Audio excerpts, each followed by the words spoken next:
ఆరవదిగా ಒಂದು ಸಾಮ್ಯೇಲನ ಪುಸ್ತಕ 2:35 ಹೇಳಲ್ಪಟ್ಟಿದೆ. ఒకని సాముల పుస్తక 2వ ಒಬ್ಬನ ಎಬ್ಬಿಸುವೆನು.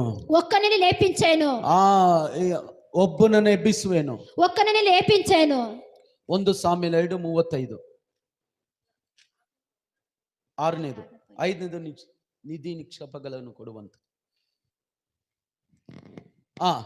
ತೆಗೆದಮ್ಮ ವಾಕ್ಯ. ಒಂದು ಸಾಮ್ಯೇಲ 2:35 ಓದಿ. ನನ್ನ ದೃಷ್ಟಿಗೂ ಮನಸ್ಸಿಗೂ ಸರಿಯಾದದ್ದನ್ನೇ ಮಾಡುವ ಒಬ್ಬ ನಂಬಿಗಸ್ತನಾದ ಯಾಜಕನನ್ನು ಎಬ್ಬಿಸುವೆನು. ನೋಡಿ, ನೀವು ಯಾರು ಮಾಡದೇ ಇರುವಾಗ ದೇವರು ಹೇಳ್ತಾರೆ, ಮೋಶೆ ನೀ ಕರೆಕ್ಟ್ ಆರಾಮಾಗಿರಪ್ಪ, ನನಗೆ ಬೇಕಾದ ಒಬ್ಬ ಒಳ್ಳೆ ವ್ಯಕ್ತಿಯನ್ನ ನಾನು ಆರಿಸಿ ನಿನ್ನ ಸಂಗಡ ಕಲಿಸ್ತೇನೆ.